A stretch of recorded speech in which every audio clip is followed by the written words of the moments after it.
So for writing today, we're going to do it a little bit different. I'm not going to have you make a draft or a map right now. We're going to develop the vocabulary from Noah's Ark. Your vocabulary development is just as important when you are reading as it is when you're writing. Because if you have a strong vocabulary and a strong sense of how to use words or use the synonyms and antonyms that we've discussed throughout the year, your writing is going to be that much easier as well. So in your lesson plans, I had said practice the vocabulary from Noah's Ark, but I didn't put the page number. Sorry. It is 562. And so when I show my screen, it's going to look a little bit different, but the words are still going to be the same. So here's the story. And then if you look to the right of the story, here is the vocabulary lesson. And so it says that authors use strong, precise words to add specific details. These words help the reader share in the experiences of characters in historical fiction.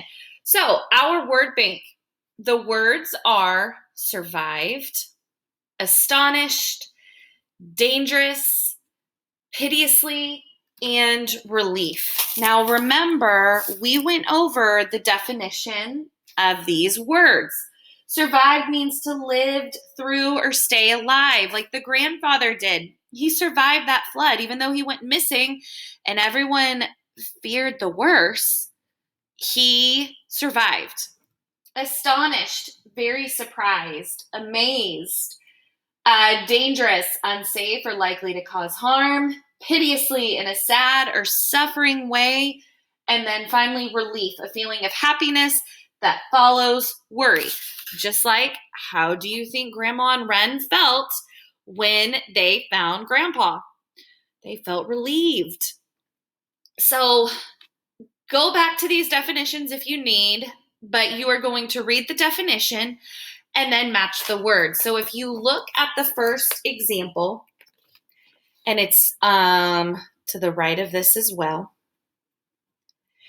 it says unsafe or likely to cause harm. Well, we know that that word is dangerous.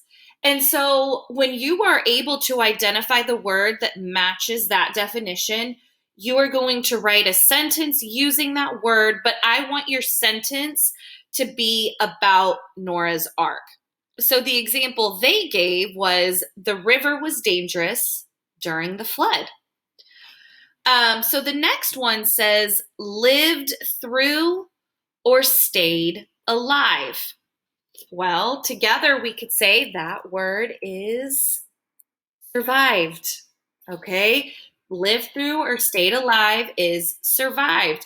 And I think I've already given you a sentence that you could possibly use, such as Wren's grandfather survived the flood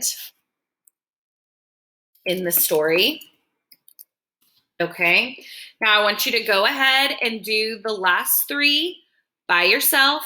The next one is a feeling of happiness that follows worry in a sad or suffering way, and then very surprised or amazed. If you did not copy these definitions down that I wrote for you last week, you can always go back to the glossary in your book too. Remember, everything's in alphabetical order, and they will give you the definitions if you are unsure. Remember, these sentences need to be complete sentences. They still need to have punctuation and start with a capital letter. All right, bye.